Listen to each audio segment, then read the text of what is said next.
Alrighty, hello guys, Koala here, we're back. So, this time we're going to talk about a new game, so Chaos Zero Nightmare. As you guys know, I do play Epic 7, so I do play the other game, other Spygate games, so I do know. Anyways, let's go talk about my thoughts, and then let's just review the game overall after maybe 5 days. The game's been out for like 5 or so days. Okay. When it comes to the gameplay loop is simply just all about the cards. So it's pretty much a combination of like Slay the Spire with like the system kind of Reverse 1999. So in Slay the Spire you get card draw, right? And these should be like upgrade, skill, it's basically non-attack skills pretty much, and then attacks and stuff. These type of cards allow you to do things, right? However, like compared to like Slay the Spire, when you put partners or you put games or you play matches, you play matches in groups of 3. So each of your teammates will all contribute to cards into the pool that you can draw from. So, for example, if I have a team of Veronica, Kayron, and Mika, they will always have these base 8 cards that will always be in the deck. So, and then I will draw randomly between these 8 cards. Okay. So, and then on top of that, another part of the game is also something called the save data. I will get more into that later, but save data is pretty much how you can get like bonuses to cards. So. Certain cards in this game also have something called like epiphanies, so you can get like special buffs. So for example, this one, you see this little icon here. This is technically an epiphany. So an epiphany is basically a buff to cards. So certain cards, for example, they do basic things. Like this thing does basic 104 damage, right? If you look at this, right, this, like the way we saw, it just did 212% damage to all enemies and heals 50% equal to the number target hit, right? You can also epiphany, and epiphanies are random trigger events, or they're pretty much guaranteed if you use certain abilities, or when you do chaos, you use certain things. But we get more into that as I talk about chaos and then how that works with save data. But just know that epiphanies are basically little special bonuses, or basically a way to customize which type of card you want, right? Whether or not you want more healing for this character, more damage, more healing for the next card, one more wave, which is a unique ability, and more whirlpool. Like more healing just for equal for the number target hit, right?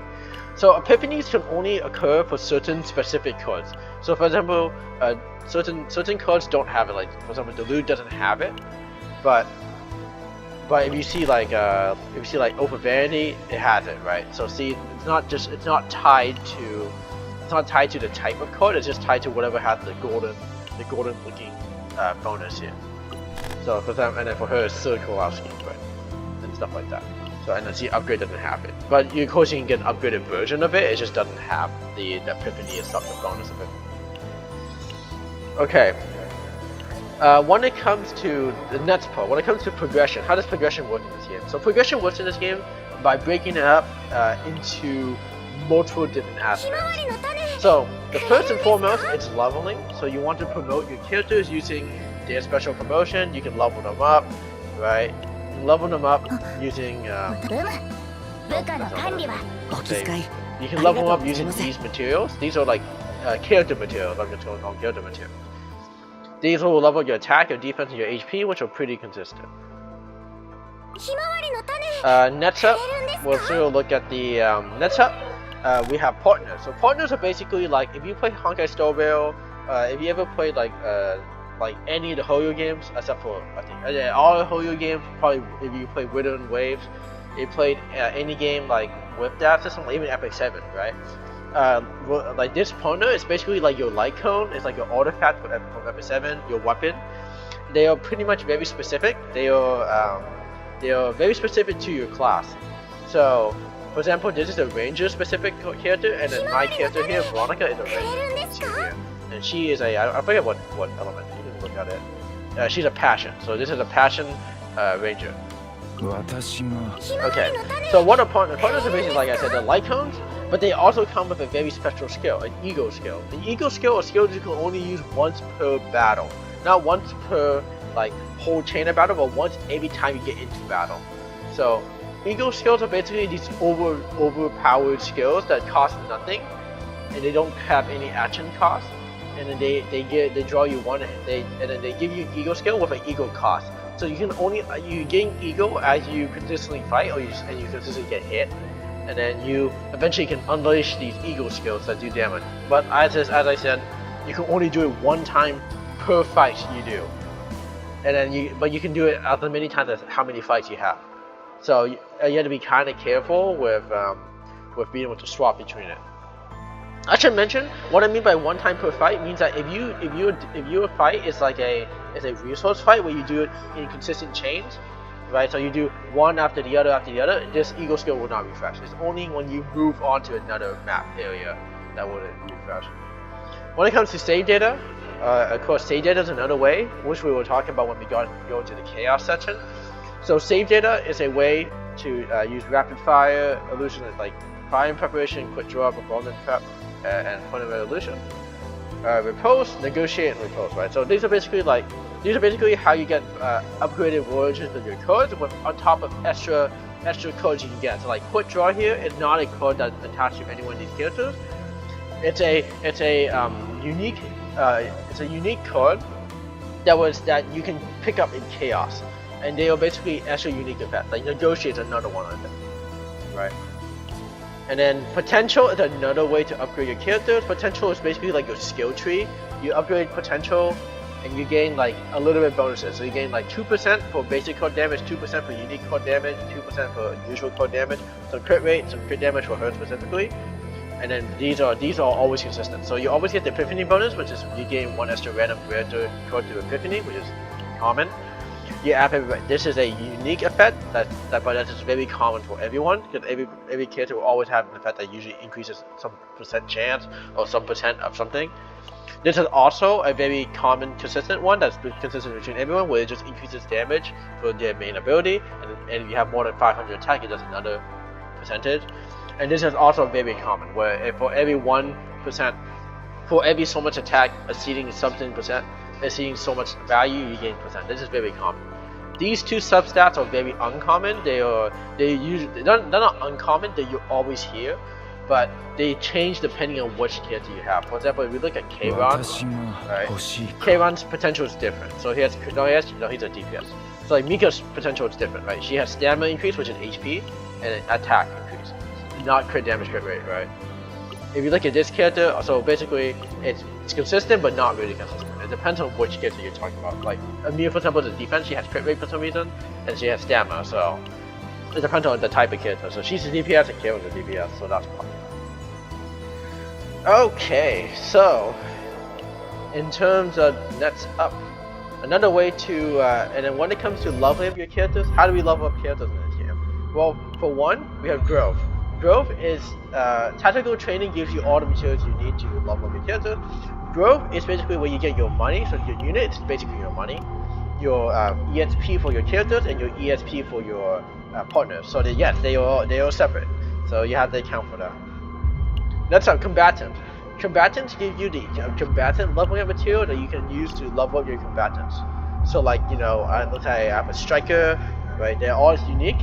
And I should mention that they, like in Epic, not like in Epic, like in Honkai Star Rail, like in Zenless Zone Zero, you can build up and you can dismantle them. So it requires 3 at the lower tier to go 1 at the higher tier, and it dismantles the same way backwards. So it's pretty worth it. Partners is another way, it's another time sink you have to do into, because that's also how you level your partners on top of it. So like your light cone. So it's pretty much like instead of like in Honkai Star Rail where the combatant and opponents are pretty much the same, right? Or like combatants and opponents, the opponents just require the leveling material to combatants. You need both for in this game. So it's the same thing, one for each type of one for each character type.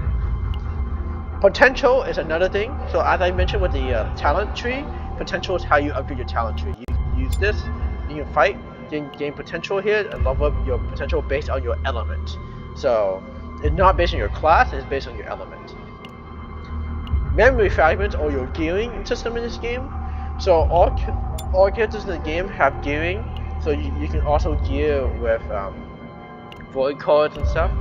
So for example, if you look at like a character like Veronica, right? Veronica has memory fragment here, which gives you gear. So right, and then they have a 4 set with a 2 set, so you can get a 2 set as well. So what does this mean? What does this mean? Well, this means there's a lot of stuff to level up. So for example, you have the 4-piece set, the 2-piece set, and then the system is the very same, similar style to how Epic 7 and how Honkai Star Rail set up. So, or actually, it's more in line with how Genshin Impact sets up the system. So you have flat stat. So this one's always a flat attack, flat HP, or actually flat defense, then flat HP. So this is always the same. And then this is crit damage, crit rate, or attack percent. So any one of those like random stats. You can never. I don't think you can. I haven't seen a flat stat ever pop up here, so I don't think you can get a flat stat. This one is the same thing. It's percent damage, or HP, or attack, or defense percent. So usually people will always pick, the percent damage or whatever you choose. So in my case, passion. And then the last one is attack percent.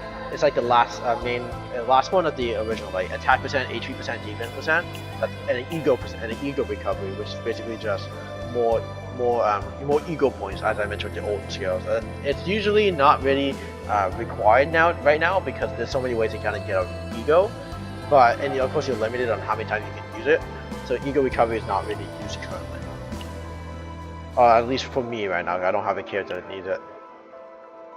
Okay, next up, I'm gonna put gameplay for this one, and then I'll talk about it on top of that right after, right over the gameplay.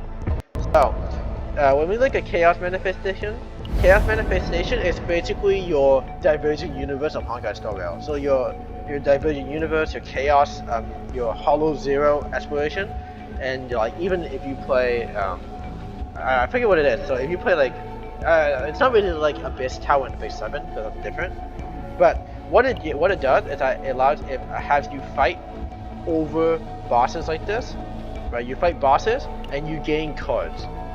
So as we mentioned with the cards and stuff, you gain cards, you fight, and once you finish up with your save data, you don't need to successfully fight. You just go through your save data. You can go to your combatant, and you can go to save data, and you can change your save data to whatever level you want, right? So, and then the TB here just indicates like kind of how strong it is. It's like a combat power of sort, but just don't take it with a grain of salt, because sometimes certain things can be much better. Because for example, I like this one better because it has this epiphany here. The -1 cost to the cost of 1 card is -1 for 1 turn, because this is a very strong way to cycle cards out. And of course, this one obviously doesn't have it. It just has more damage, more front-loaded damage. So Chaos is like the great way to push to get better stats. In Chaos, the save states that you do are carried through all the things you fight. So if you go through battle missions, right? Battle missions is just like the story, right? If you go to Hood, you fight B1, right? You can see like your save data here is actually saved. So you actually are incentivized to do Chaos, spend a pretty good amount of time fighting Chaos just to do some fights, right? Just to get more TB or more power for your characters that you can eventually use to steamroll enemies in the late game. And enemies in this game are basically balanced around the fact that you have them. They're not balanced by when you don't have any TB. They're balanced by that you need it. Okay, so I'm gonna do a combat demonstration for the normal fight. So an example of how the fight looks like. We'll do battle mission here because it's easiest, and we'll do a horde mode version of this. So we'll do battle mission chapter 2 horde, because I'm already done with most of them. So chapter 2 horde. Right, so let's go. So we're going to play a Veronica, Kayron, Mika team. In order to understand this team, you have to understand that Veronica's entire gimmick is that she can set up with her card that always starts at the top of the deck, because she has something called Outbreak of War. Outbreak of War places this card on top of the draw pile at the start of battle. It basically means that she will always have this ability almost all the time. So she always create 1 ballistic card, and at the start of turn she always will create 1 ballistic turn. From what I can tell, this is up as long as she does not break. But we will talk about break in the combat zone. Okay. Here we go into the combat. So this is our interface when we start off with the combat. You start off with 5 cards or more depending on what character you have. Usually it's 5. You see here, we have a shared HP pool. We actually don't, in this game, HP pool is not split between all your characters. Instead, it's the sum of all your characters' HP combined together. Next up, we see that the characters and we see that the individual's situation right now. We see that we see this little bar. This little bar is simply called your stress bar. If this stress bar fills up, your character will break and they will put new cards into the field, which will basically they're all the cards that they have. For example, if we look at Kayron, right, all his cards here will be replaced by his like stressed out cards. His stressed out cards are basically useless. They cost no AP, right? But they don't do anything other than helping him snap out of it. Of course, in this fight you won't see me ever get into that situation, but usually that's how, and then it also does a massive debuff to you. Because now you lose characters where you have brick cards because your character can't do anything, and the only way to break out of it is to snap out of it. And then on top of that, your character, while it doesn't seem like it here, your characters have their individual HP. If they break, their HP here gets taken out of the pool. So, for example, if Kayron had 300 HP and he breaks right now, say I took no damage, my HP would drop to 756, my maximum HP. Once I bring him back up out of the stress break, he will go back to 1005. I will go back to 1056 max HP, but I won't really regain the HP that I lost. So, or I won't regain the HP I lost. Like say, I won't heal 300. I heal equal to how much he had when he broke. That's pretty much just it. That's just how break phase works. But but on the flip side, the benefit of breaking is that your character here, with the ego skill, they will have a massively reduced ego skill cost, which I believe is -4, and then it will be automatically activated.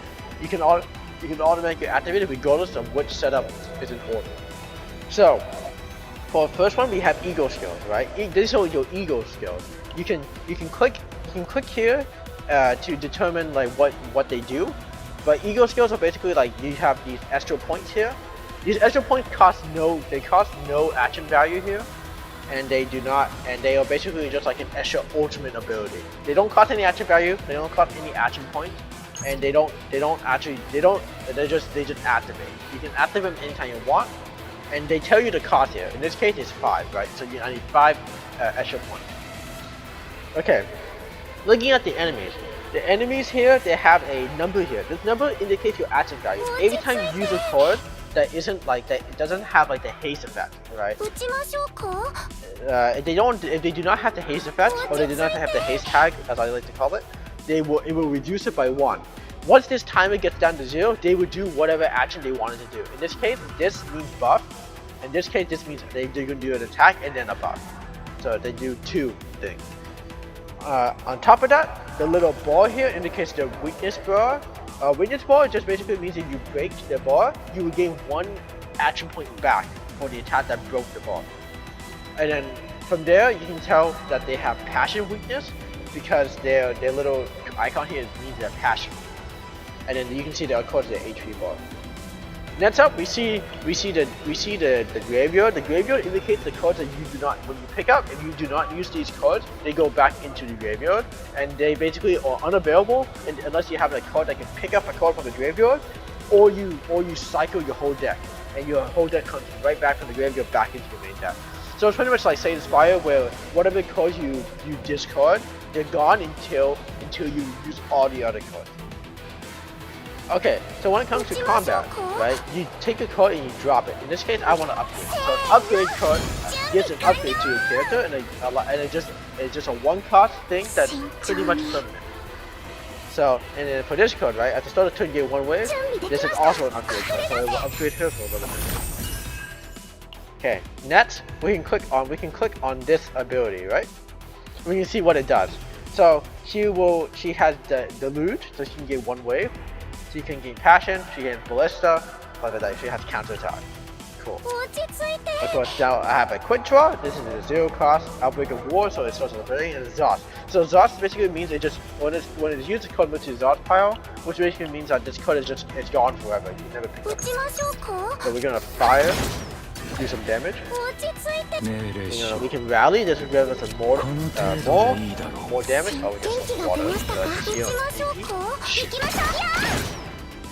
Okay, so we can end up. This is you can undo your last action, but proto spells are pretty cool. Usually they're not really as important unless you make a mistake. When it comes to things like this, see, I have 1 EP, but I have no card I can't play. So I can skip my turn. My character will fire because of the ballista's effect, and then I'll take some damage here. So I take 114 damage. Oh, so here's another upgrade. I can upgrade again. I'm just gonna upgrade 3 times here, and I can use the skill. So this gives me a skill, gives me some buff. I can heal for a little bit of HP back. If you see right now, I'm gaining some extra points here. So I'm gonna take a hit. I'm gonna get a little bit of extra points. There we go. Oh, I get another repel, so I can just kill him right here. Okay, so that's fight number 1. See, and we go into the next fight. See, you see how our ego skills don't refresh? That's what I mentioned. If you have chain fights like this, your ego skills don't refresh, and you kind of have to just deal with the upgrade. So we have another upgrade with 2 more waves. What waves does for her is she just grants me 1 SP every time I come back with the. So I can do annihilation. That's damage. And we can do more damage. Okay. And from there, you can also click on the character to see what they're going to do. So in this character, the character is going to do 65 damage and just scored 1. Okay, that's annoying. And this guy's going to do 2 rapid speed and 1 gluttony. It's kind of sucks that you're unable to pick what it is, but it's whatever. So we're going to fire. We do 182 damage to this person. This is a little bit damage, and then he's going to take one of my cards off. So we can negotiate here, which increases morale. So morale is basically like the term for them to use attack buff. We get to do more damage. Do more damage. And he would die because this ballista, you see, would do way more damage. It would do 232%, so he would get shot. He takes 220. Okay, for the final fight, I'll show you ego skills. So when you use ego skills, you can click on the thing, and you can click on the character that you want to target. Usually, or you can just click anywhere, right, on the enemy side. It would do an animation, and it would do massive high damage. So, for this character specifically, because she's a DPS. So in this kit, I can do this, and you can see you see the break bar is breaking a little bit, right? So this character isn't broken yet because you don't see it that it's shattered. But I can do this. Oh, I can get shield. And we can do a little bit damage. 500 damage. Pretty cool. And then we can end it. We can end the fight here.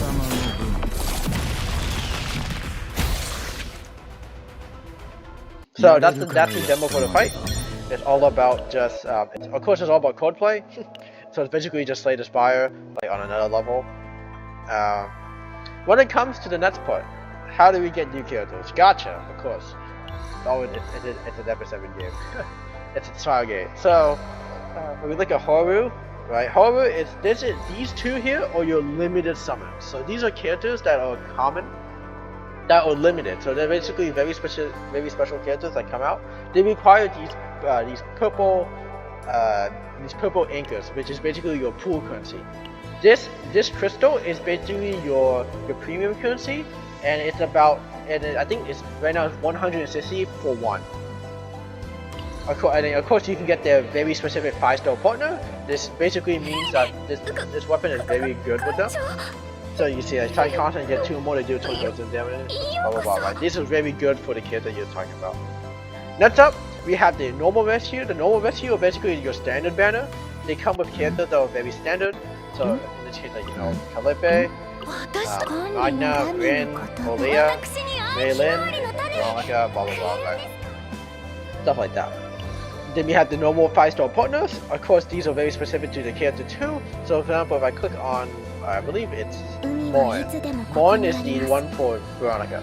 So if you have like, if you want to and you really care about getting like the best weapon for them, you can also try to get their 5-star variation, their 5-star light cone, as you say. That's specifically built for them. Okay, and then last but not least, we have Eternal Moment. Eternal Moment is Smart Geek's way to give you imprints without needing, not imprints, they're a way to give you something that is like really special to look at, other than having to like buy it directly. It's kind of like a gacha, but don't really think of it as like anything special. This is just for your enjoyment. It doesn't give you any real combat advantage. What do I mean by this? What I mean is that you look at combatants, and you notice how my cards don't move, right? You notice how my cards here, they kind of just still. What that effect gives you, it gives you the ability to click the card motion restoration, spend some restoration points, right? You can restore the motion of the thing. You can make a card from just a 2D CG card to an LD 2D, so live 2D. So. And it basically makes it really shiny, really metallic. It's just cool to look at. That's all it really is. So don't stress about getting those cards. They're just funny cards to get to make it look nice to have, right? So for example, you have a moving hamster because it's funny. Okay. Yep. So that's and that's basic introduction to Chaos Zero Nightmare. Of course, that's the battle pass system. So always claim rewards for battle pass. Stuff like that. Okay, moving on to the good of this game. So, the good of this game, like in Epic 7, this game is very, very like it has the animation quality that you expect from it. Even though it has the 2D-ish animation, like it doesn't have the like FS7 full model thing. The fact that you can still watch the animations of characters like whenever they use their really special unique codes. So like in this case, Sir Kowalski for Veronica. For Kayron, I think it's Black Hole. When you use Black Hole, it does a special effect. That's really cool to look at, right? And overall, it's also pretty cool. On top of that, another special thing that I guess is pretty nice to look at is when you look at your characters, right? When you hold your cards. For example, let's go into a fight, and I can show you. When you hold your cards, right? When you hold your cards, you can see your little character kind of do like their little animation. So, if you look on the right here, I usually don't notice it very quickly, but if you hold your character, right, you can see which character shows up. In this case. So see, it's Veronica popping up. This one is Kayron's card, so you see Kayron doing his thing, and this is I forget who her name is, but this is her card. So you see she does her little animation and she's getting ready to attack. That's a very interesting thing. Of course, you like that because it's very cool to see your character getting ready to attack the target, especially with the ready animation. That's a thing. That's a very cool thing to see. Okay, cool. When it comes to another good thing I would have to say is that the gacha is pretty fun. So the gacha is interesting to do. So the way that they split it up, I like this specifically. I like being able to, when you pool, like instead of having to buy the cards in order to get get the animation, you can just earn them naturally. And this is like pretty relatively easy to get, right? You just get them naturally by you. Whenever you get duplicates of characters, you get some prison module that you can buy for masterpiece, right? So these are just like an extra thing you can just pick up for free. It's an extra thing you can just pick up as you play the game. So it's just nothing you stress about because it doesn't give you any combat advantage, but it's just cool to look at. So I like those. I like the little cute little upgrades, right? Because especially I really like looking at the animation of the cards. You can really tell they're about to go off, especially if these are your favorite cards to use. Stuff like that.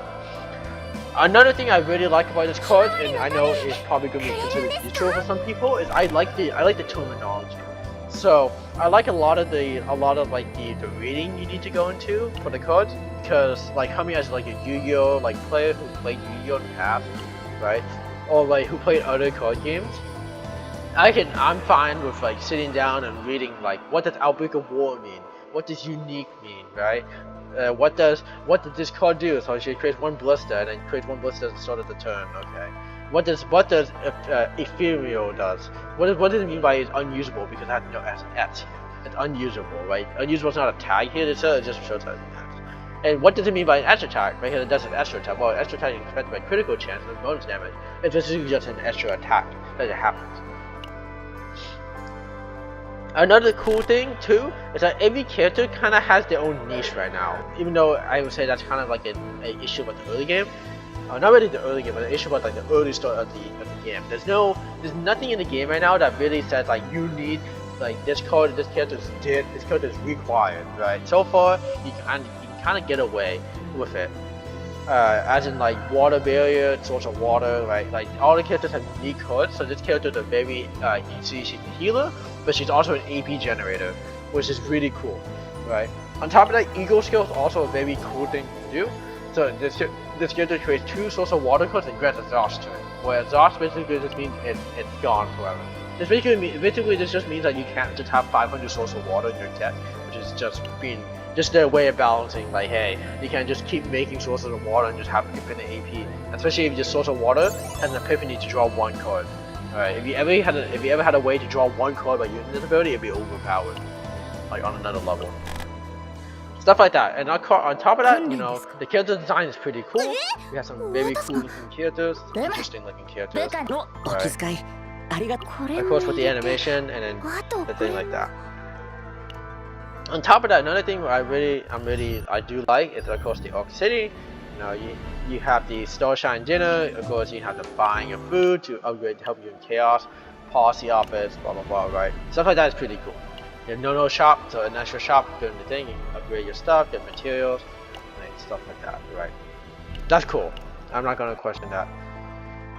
And then of course when it comes to like the gameplay loop is pretty fun. Especially when you start getting like 1,700 damage combo, because you just had so much AP, you can just keep firing all your cards out. That's pretty cool, and that's actually pretty fun. Okay, when it comes to the next part, neutral. And so after all we talked about all the good parts, let's talk about the neutral parts. Neutral part. Chaos Manifestation is very fun, but it's very long. So. And the problem about Chaos Manifestation is you can't leave Chaos Manifestation until you reach a certain point, which is really dumb. So it's like, basically what it means is that compared to like Honkai Star Rail and Zenless Zone, except for Zenless Zone 0, Zenless Zone 0 you can't leave at all or you lose your progress. And Honkai Star Rail you can leave anytime you want. So they kind of reached this in-between point, which kind of sucks, where like, you can't leave at any moment in the fight. You have to stay in the fight until you reach a warp point, and from the warp point you can actually leave and set up your thing.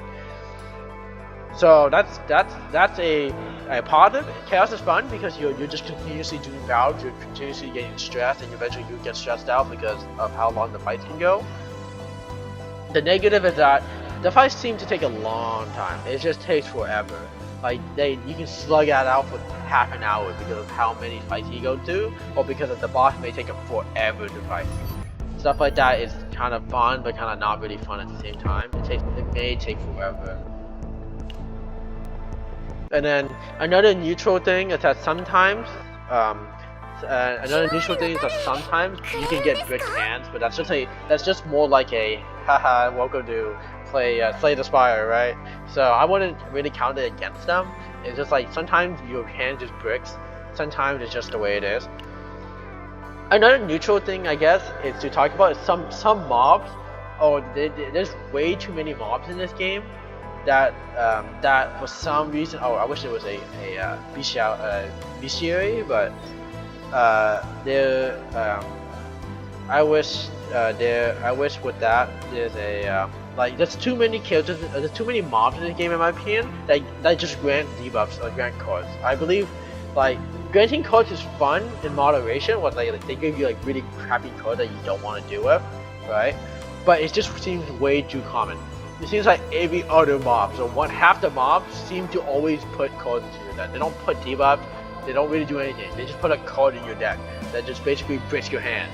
I guess like I guess like technically it's like yeah, that's how you're supposed to, but it's not really the most fun when because if every mob does it. Right? If some mobs do it and they do a lot of it, you have to account for it. That's pretty fun. But if every mob does it, that's not really fun. That's just like it's just natural, and you just get annoyed by the fact that everyone will just break your hand eventually. Another neutral part is that trauma in agents are pretty weak. They don't do anything other than just be a hindrance most of the time. They don't like when you trauma. At best case, you can get out, you can snap out of it pretty fast, and you can get your ego skill pretty fast. At worst case, you're praying to dear Lord you can draw it, and your character is broken for like 3 turns, and even then the reward for getting out of the stress is not worth it. Like getting 1 cheap ego skill is nothing. That's not like that's nothing. It's not even like anything really worth it. And I really wish like what it gave you like a attack buff. It gave you like I don't know. It gave you like you know, a reduction in cost for all the cards you drew for 1 turn, right? Or like 2 turns, something like that. I wish it gave you something more powerful than just an orb. Like that's it. Like that's such a sad like way to upgrade stress. Like okay. Alright, moving on from like the more neutral part, let's go on to the cons. The not so fun part of this game. Well, for sure, the not so fun part of this game, of course, like how I mentioned, chaos could take forever. Like chaos is not really the best thing forever. Another major con is that for some reason, if you go into Orc City, right, and your characters break, and you go into like the FL, the psychotherapy center, sometimes you have to when your characters break, right, they get thrown into this center, and they basically gain massive nerfs whenever they try to like go into chaos again. And then on top of that, for whatever save file you were using, if that combatant save data was from that point, they get lost. So for example, this one, let's say for example in this one, like this character was broken. This was the save file I got out of the broken. You can't use this save file until you reset them up. As a result, on top of that, Alt City also has the policy manager situation where you go into your policy office. For some really dumb reason, I don't understand why. If the character you pick here, right, in here, so for example Kayron, if Kayron was broken and he's the top policy card maker, out of luck, you cannot use your policy card because it would keep telling you, hey, you need to click this, right? You need to get them out of trauma before you can do it. I think that is a really dumb mechanic because like this shouldn't have any effect with it. This should be like completely separate.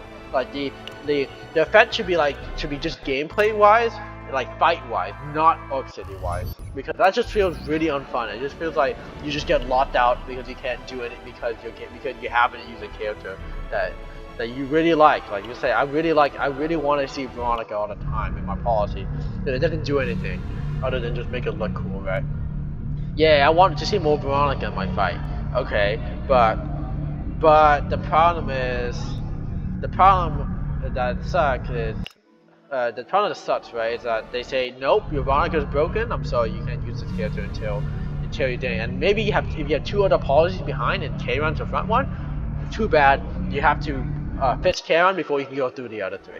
So that's just like a major downside of it, and it kind of just sucks. Like another thing about thing that sucks too is that counseling is tied to everything. So I really wish that they should split up the counseling currency here. So this is time gated. So every day you gain 3 counseling, or you can use your premium currency to recover agents. That sucks. So like you can so every time for counseling, right? Instead of you can spend 1 point to counsel, or you can spend 1 point to spend time together to erase affinity. That is just really dumb. Like of course Affinity Center also increased affinity a bit, but the problem about Affinity Center is that it can only happen to characters that you use to fight almost all the time, and characters that end up breaking in like long fights like Chaos. That's the only time you can get it. And even then, like it's not like the most like engaging aspect. It kind of sucks. So you're kind of like, well, I kind of got broken. I need to go back and fix them out of it. Because if I don't, then I kind of get destroyed because I don't. It's like stuff like that. It's more like the punishment is so high. You rather just never use your thing to talk to people, and if you weren't planning to do chaos that day, and then instead always save it to repair your characters whenever they come back. Because repairing your characters is more important than getting that. And that's kind of like not really balanced. It's not really fair because because of what I mentioned, when you have policy officers, right? If they get blocked off, you can't. Too bad you can't do it, right? And then on top of that, being blocked like that means you get blocked from a lot of other things. Like you try to use like certain characters or certain things, you can't because they're blocked. They say no, right? Another thing that I will have a gripe with is I don't know if it's required by law in Korea because Smug is a Korean company, but every hour they pop up something that just says like, hey, you play for an hour, like excessive gaming could lead to issues, right? I understand that they have that, they put that just to be like cautious, but like my opinion about it is like seriously, it pops up every hour and it disrupts gameplay. It's like I really wish they get rid of that, or they have a way to toggle it off, right? Because it's kind of like, it's just like, if you're in the middle of a fight and that thing pops up, you're gonna have to wait like 5 or so seconds for it to get away, for it to go away, and then you can continue your gameplay, which is kind of not really fun, kind of really boring in general. It just disrupts gameplay. It doesn't add anything other than telling you, hey, you played too long. But even then, it shouldn't be a banner in the middle here, or it shouldn't toggle every hour. It should toggle maybe like one time, and you can click to get rid of it, right? Not it should pop up. You have to wait 3 seconds, wait 3 to 5 seconds for it to disappear, and then you continue. Like that just feels bad. You're like, why would I want to have to wait for that? So that's another gripe I have with this setup. It's like it's just a waste of time. It's like it sucks. You're like, what? So like that's just another thing that I just don't believe I believe they should just get rid of it. Like compared to any other game, no other game does this. Like this is just no other game I have played ever does this requirement.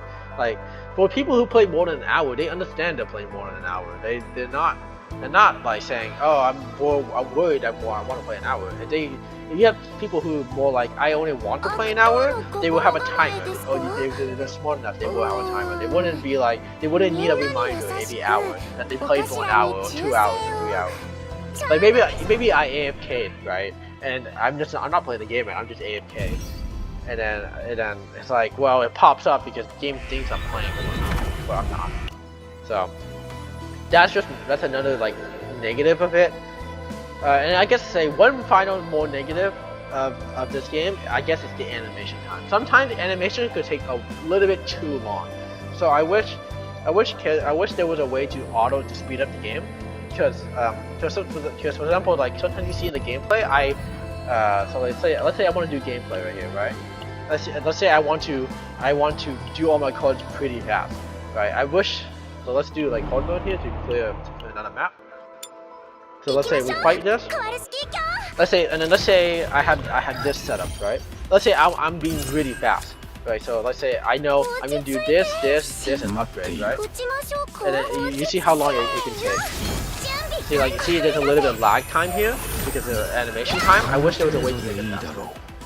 So, see, like there's a little bit of animation time I'm having issues with because I can play a little bit too fast, or because I'm thinking about the cards after a while. So you just do whirlpool and then just move on. The game knows already that the mob's gonna die. It's just the game needs to wait for the animation, which kind of just sucks. I really wish they got to have a way to get rid of it. Yeah, so you see how there's a little bit of animation lag time. So, and then of course you see that this mob also had an animation too. If you don't kill them in a turn, they also have an animation, and you have to wait for them to do the animation. Like, I don't mind things like this, like watching the character do the animation, but I do mind when mobs take forever to get the dance going, which is a little bit sucks. So like these animations are cool, right? They're nice to look at. You go for the damage here, stuff like that. Right. Like, I don't mind ultimate animation because they're ultimate animations, but I do mind when bosses take a little bit. This boss is going to take a little bit of time, right? He's going to see he does a little raid, so that's not that bad. But when you have, there's another boss in this game, like something called Crab. Like the Crab bot, he does a little dance, and he spends like maybe 2 seconds to even like do anything, which kind of sucks. Right, he spends 2 seconds just to like just work, which is not really the most great thing. So otherwise, that is the summary. That's my thoughts of Chaos Zero Nightmare so far. I think it's a very fun game. I would recommend trying it out. Even that, it's made by the creators of Smilegate, and Smilegate is well known to make really cool animations. So they can make really over-the-top animations for their characters, especially, and even then, it's in the live 2D format. It's not like 3D like every other game. So if you really enjoy 2D games and you're kind of sick of the 3D games, the 3D gacha games, Chaos Zero Nightmare is a pretty fun game to start seeing animation. It's basically like a combination of the chibi style of Reverse 1999, right? But they have the animation quality of Epic 7, and that's like the reason why a lot of people play it. A lot of people play Epic 7 because they really like this. They really like the the animation pop up on this side. They really like to see the animation of the character do their ultimate skill. These are like things that people really like. And for Epic 7, it's why like even then I still continue to play Epic 7 because it's like unique in the market for doing so. Anyways, I wish everyone the best of luck. I'll probably make more videos content regarding Chaos Zero Nightmare, and then I will keep you guys updated. Anyways, when it comes to, and then I guess on a side note, when it comes to other games like Zenless Zone Zero, don't worry, I still make content for Zenless Zone Zero. It's just I'm waiting more for like not events, but more for like more interesting fights. So if you don't see like a wild updates from Zenless Zone Zero, it's just because sometimes I don't consider the fights to be that interesting first. So, and then yeah. Anyways, I wish everyone the best of luck. See you guys later.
ま、この程度でいいだろう。撃ちます。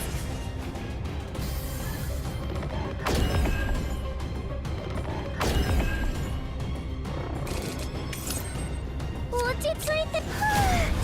集中。準備でき、元気が出ましたか？命令しろ。貴様の分。撃ちます。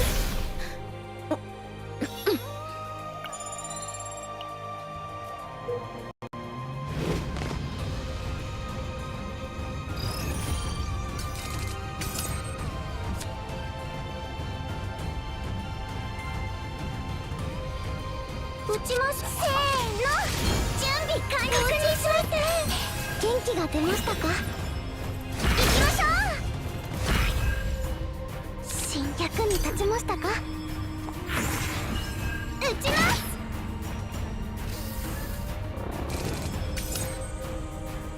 待っている。足りない。準備できました。命令しろ。これ以上必要か。撃ちます。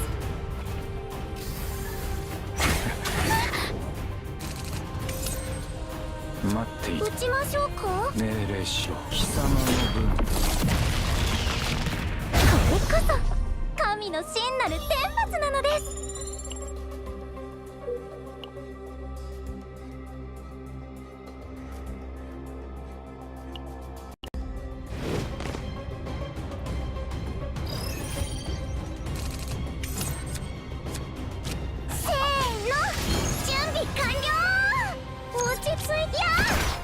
落ちます。集中集中。打ちます。まあさっきのはすごい攻撃でしたよね。待っている貴様の分。打ちます。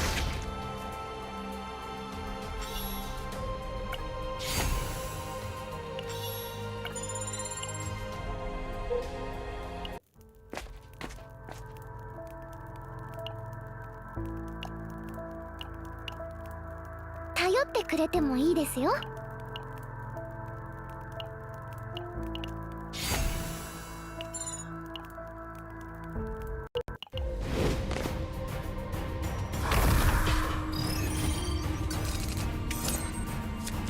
ーの、準備確認します。落ち着いて。待っている。慎重。いきます。打ちます。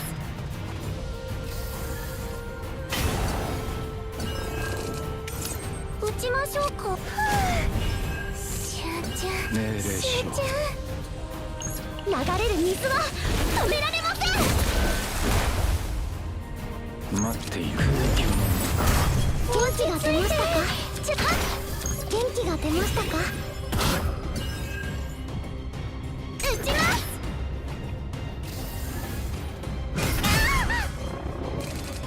慎重。元気が出ましたか。準備でき力になってみせます。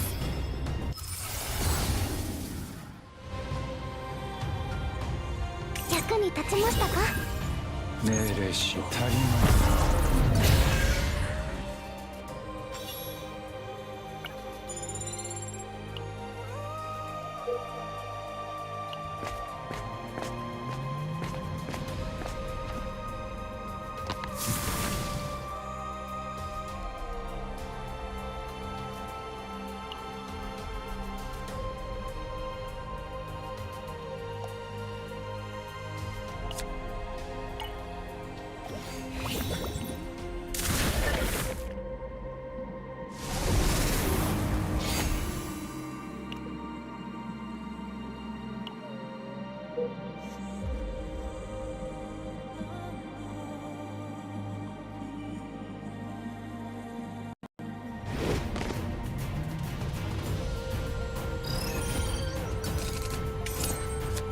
せーの、準備完了。打ちましょうか。このベロニカには夢がある。待って足りない。慎重に。命令しろ。くだらん。打ちます。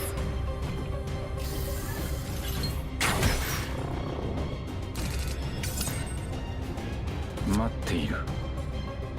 準備で確認します。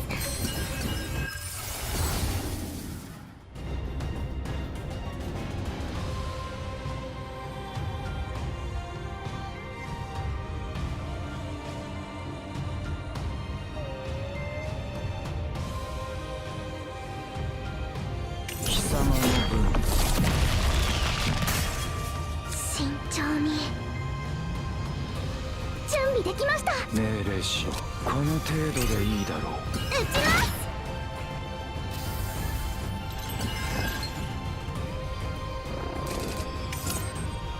落ち着いていきましょ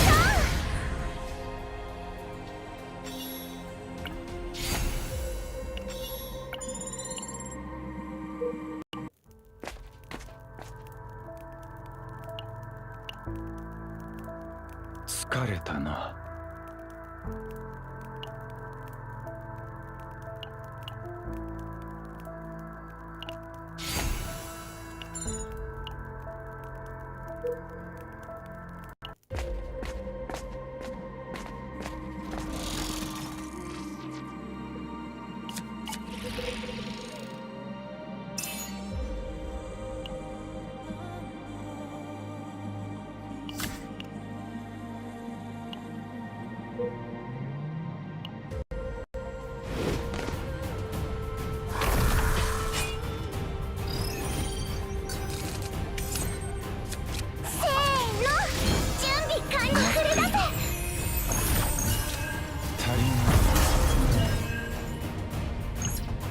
教えてあげよう。貴様にこの空虚は克服できない。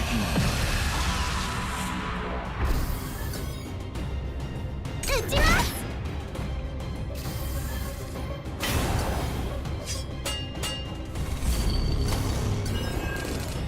艦長、今回の攻撃は強力命です。令しろ。防御を固めないと危険これ以上です。必要か。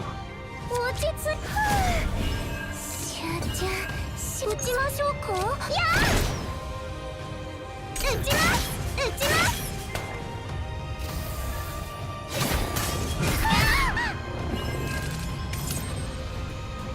落ち着いて。慎重確認します。貴様の分。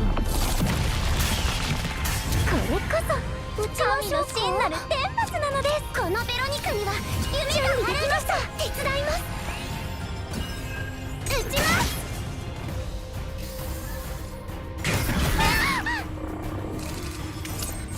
元気が出ましたか。待っていたりない。命令しろ。空虚の中。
元気が出ましたか。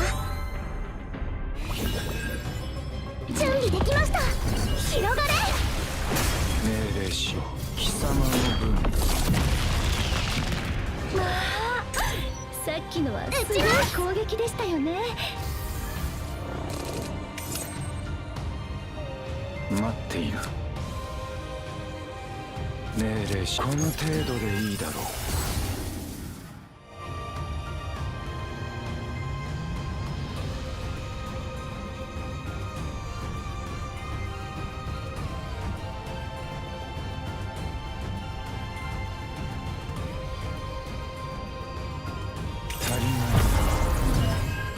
待って。慎重に。準備で力になってみせます。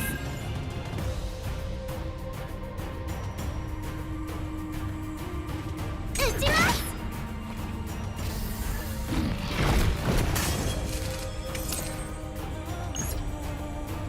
流れる水は止められません。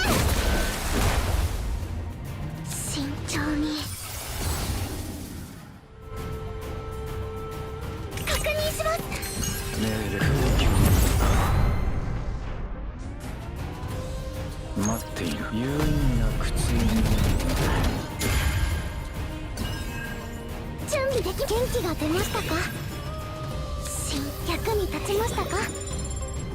命令しよ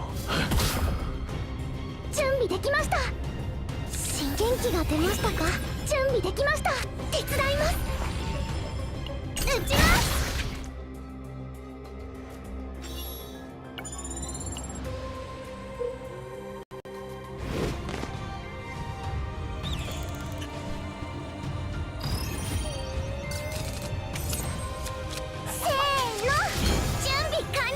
う。待っている。足りない。撃ちます。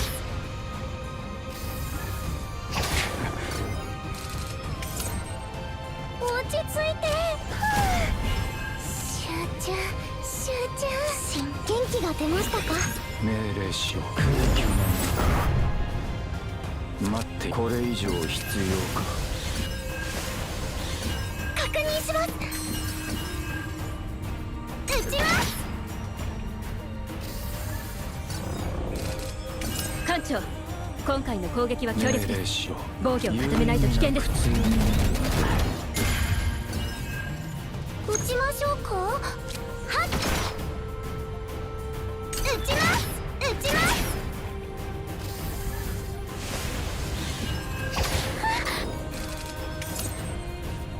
落ち着いて。待っている。準備できました。広がれ。命令しよう。撃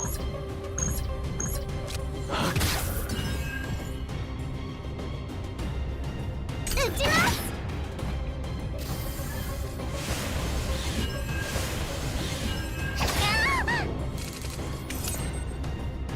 慎重に。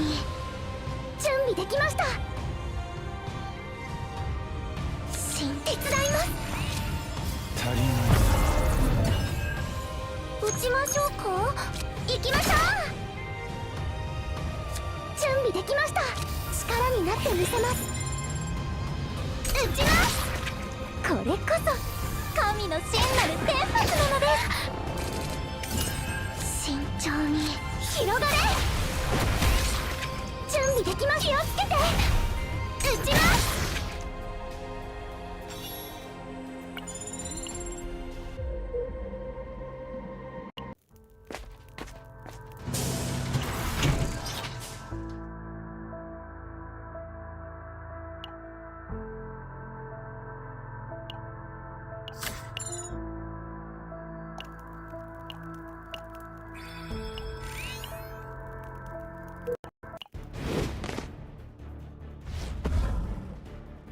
あらまあ、こんな。せーの、準備完了。流れる水は止められません。待っている。慎重に。元気が出ましたか。溢れ出せ。元気が出ましたか。有意義な苦痛にくだらん。撃ちます。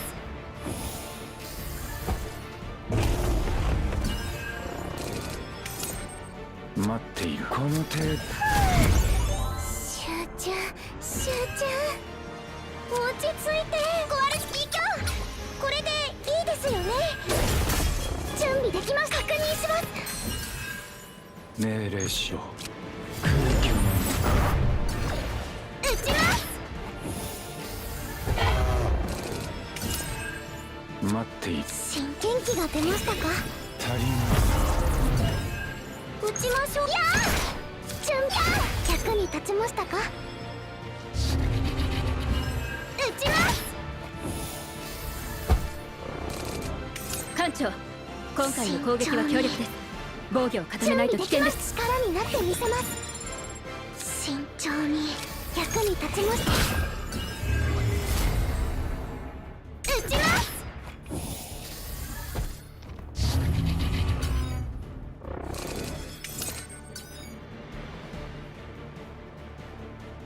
落ち着いて。集中。準備できました。確認します。撃ちましょうか。はっ。命令。教えてあげよう。貴様にこの空虚は克服できない。慎重に。待っている。準備できました。命令しろ。手伝います。撃ちます。落ち着いて。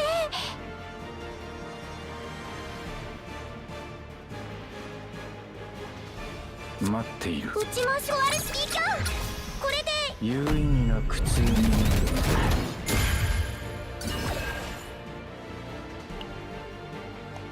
撃ちます。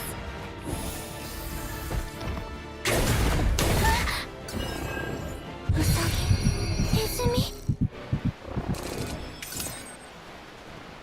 準備できました。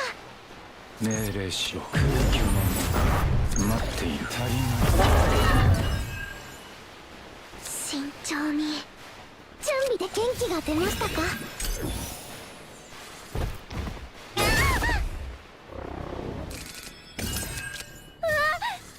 命令しろ。待っている。くだらぬ。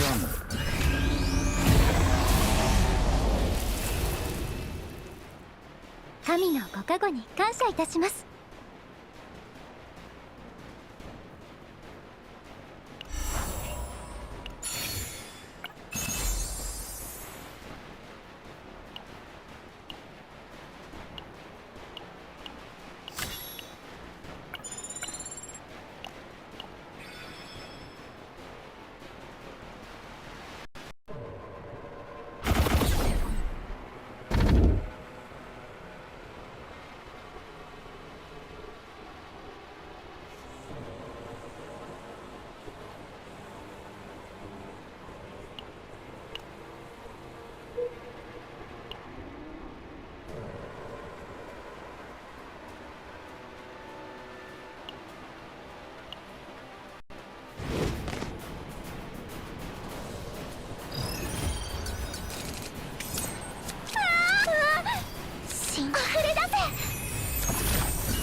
準備できました。力になってみせます。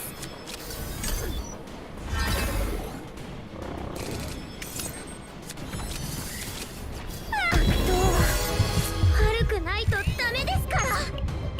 狩りの時間ですね。咲き誇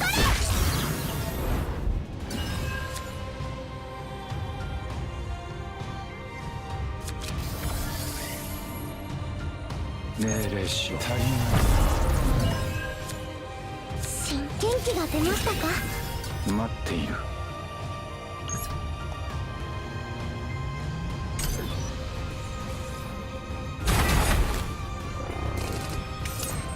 命令しろ。これ以上必要か？準備でき。確認します。落ち着いたいのは嫌です。準備できました。行きます。防御モジュールオン。新脚に立ちましたか？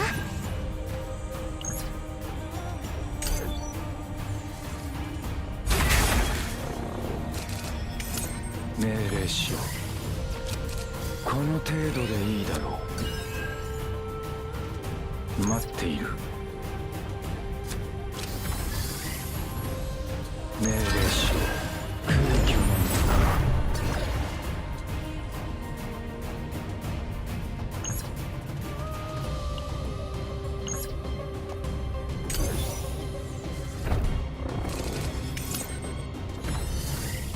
待っている。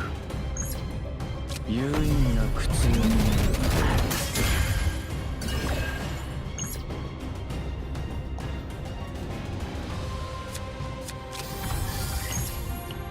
教えてあげよう。貴様にこの空虚は克服できない。命令しろ。準備できました。手伝います。撃ちます。行きましょう。落ち着く。このベロニカには夢が。気をつけて。終わりだ。慎重に。広がれ。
疲れたな。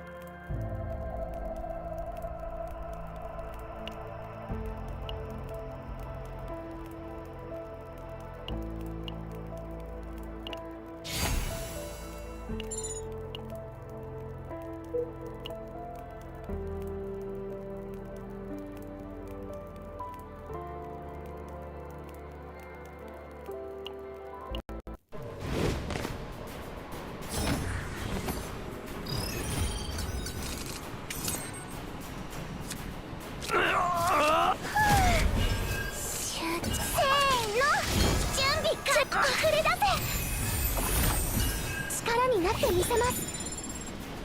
撃ちます。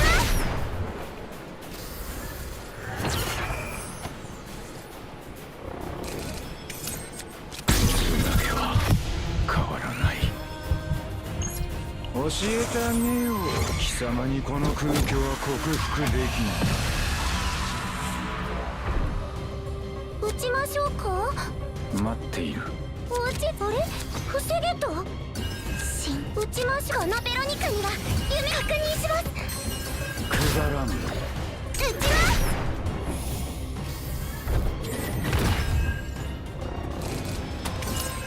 命令しよう。これ以上必要か。待っている。足りない。命令しよう。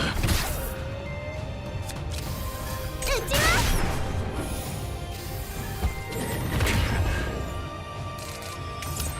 準備できました。身長元気が出ましたか。手伝います。役に立ちました。準備で力になってみせます。撃ちます。艦長、今回の攻撃は強力です。防御を固めないと危険です。いいですよね。待っている。命令しよう。まあこの程度でいいだろう。命令しよう。くだらん。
撃ちましょうか。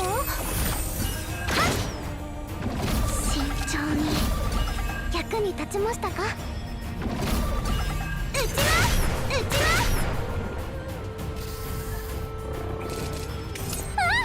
す。待っている。危険です。身の安全を優先してください。命令しよう。教えてあげよう。貴様にこの空虚は克服できない。まあ、準備できました。さっきのはすごい攻撃でしたよね。撃ちます。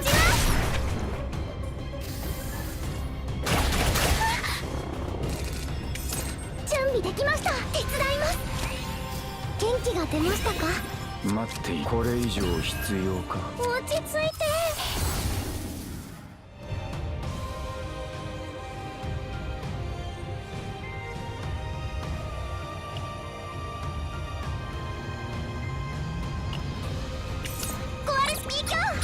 これでいいですよね。待っている。空虚の中。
頼ってくれてもいいですよ。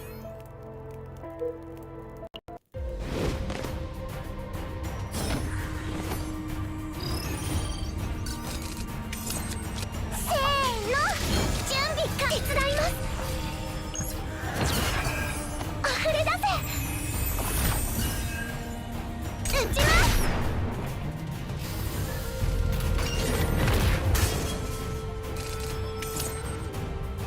す。慎重に広がれ。命令しよう。狩りの時間ですね。咲き誇れ。撃ちます。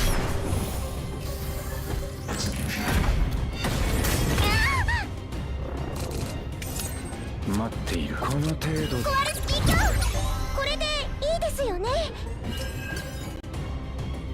撃ちましょう。頭上に注意してください。命令しよう。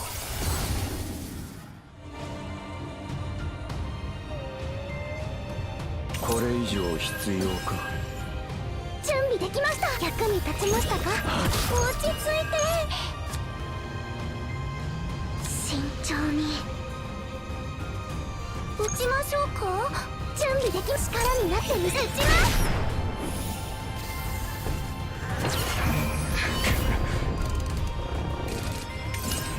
艦長、落ち着いて。今回の攻撃は強力です。防御を固めないと危険です。足りない。元気が出ましたか。行きましょう。神の祝福を。落ち着いて。痛いのは嫌です。くだらん。これこそ神の真なる天罰なのです。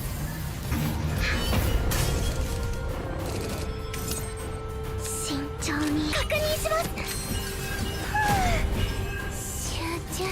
集中。準備できました。役に立ちましたか。命令し。有意な苦痛に待っている。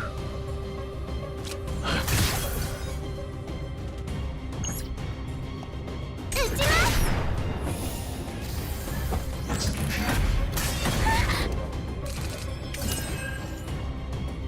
撃ちましょう。いや足りない。力になってみせます。撃ちます。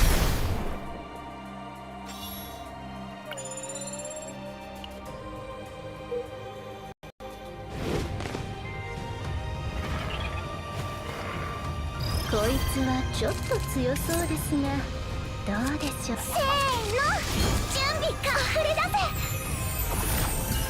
この手くだらん。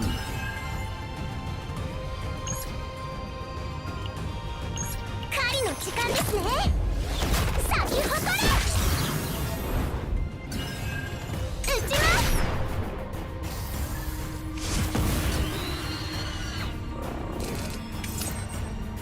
準備できました。元気が出ましたか。確認します。艦長、命今回の令し攻撃は強力です。防御を固めないと危険落です。ち着いて。慎重。あれ、防げと。広がれ。撃ちます。待っている。これ以上必要か。準備できました。役に立ちましたか。はっ。命令し。有意な苦痛に撃ちましょうか。行きましょう。撃ちま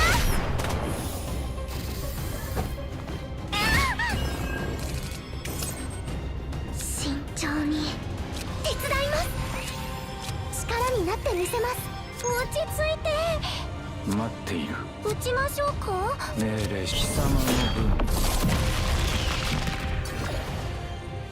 撃ちます。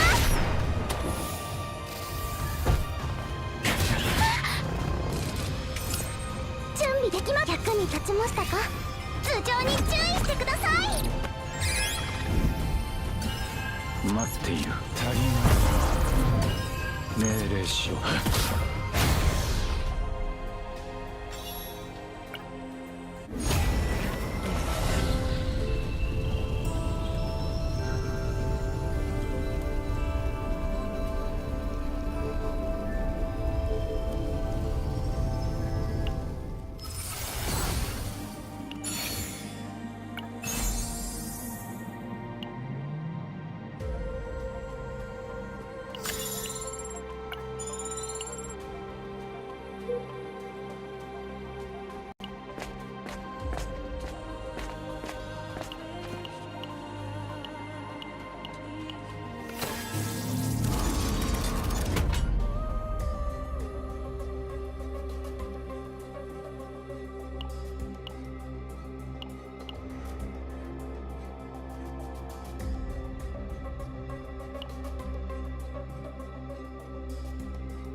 ってみ、溢れ出せ。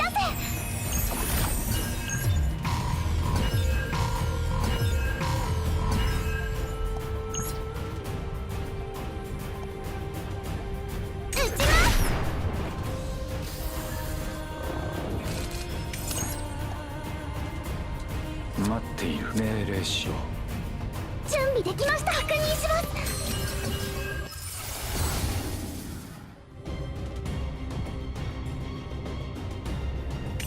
この程度でいいだろう。落ち着いて。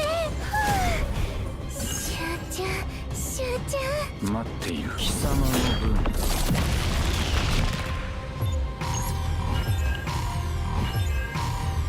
狩りの時間ですね。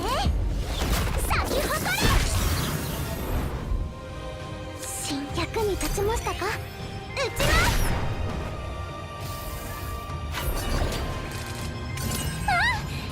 す。命令。これ以上身の安全を優先してください。待って、有意味な苦痛に。まあ、さっきのはすごい攻撃でしたよね。力になってみせます。命令しよう。待っている。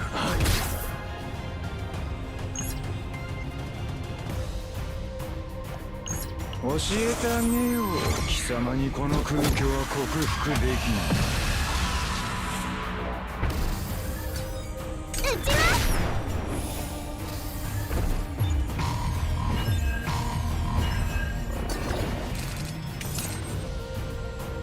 す。慎重。役に立ちましたか。足りない。命令しよう。空虚なのか。待っている。くだらぬ。撃ちます。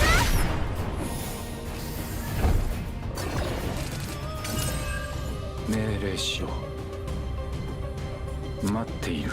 この程度でいいだろう。命令しよう。待っている。貴様の分準備できました。行きます。撃ちます。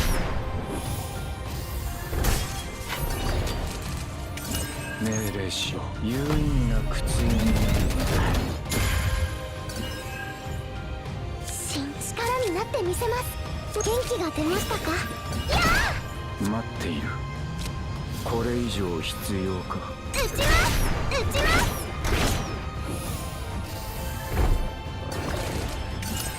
命令。この程度。このベロニカには待っている。夢がある。準備できました。確認します。慎重。準備でき。手伝います。落ちはっ。撃ちます。いい香りでしょ。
疲れたな。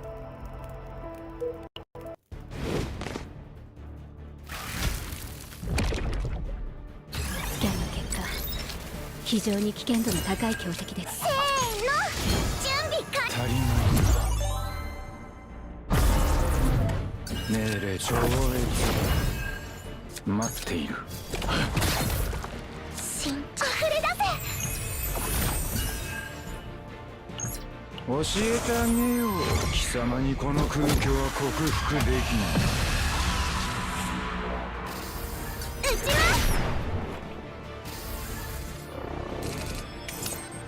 す。打ちましょうか。壊れスピーキャー、これ役に立ちましたか。命令し、これ以上必要か。おうち準備で元気が出ましたか。うちも痛いのは嫌です。うちは危険です。身の安全を優先してください。落ち着いていきましょう。確認します。待っている。くだらん。命令しろ。貴様の分。撃ちま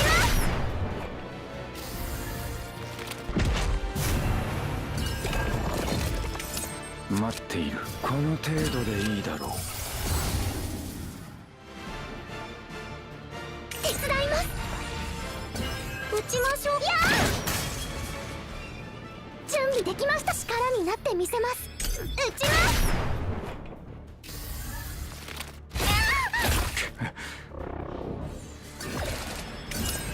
落ち着いて。頭上に注意してください。命令しろ。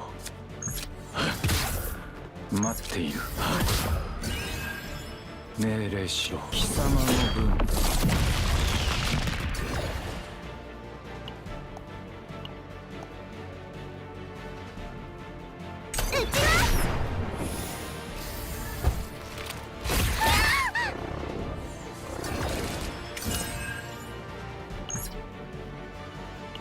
流れる水は止められません。待っている。これ以上必要か。慎重に。役に立ちましたか。命令し。撃ちましょうか。このベロニカには夢。準備で元気が出ましたか。元気が出ましたか。気をつけて。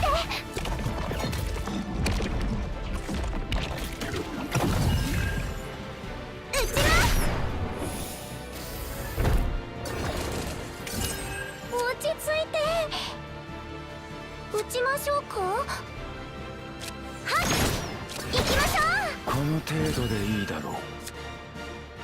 慎重に。撃ちます。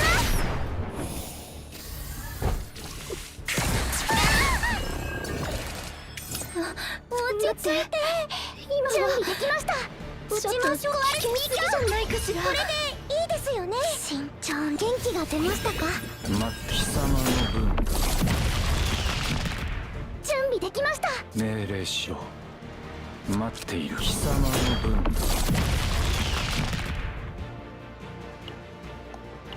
スティーブン、ウィリアム、お願いします。命令しろ。これ以上必要か。待っている。撃ちます。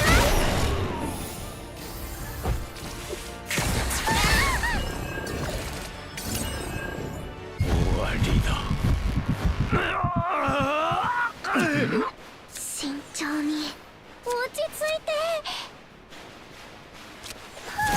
Yes! Yes! Yes! Yes! Yes! Yes!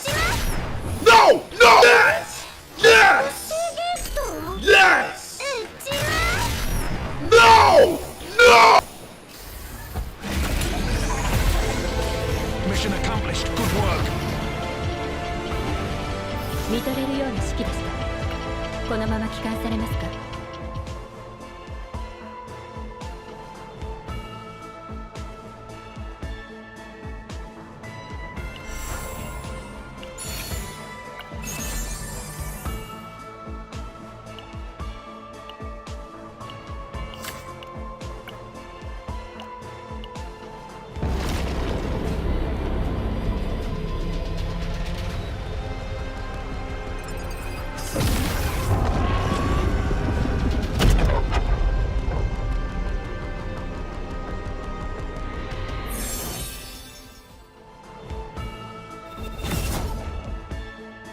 やれるからやったまでだ。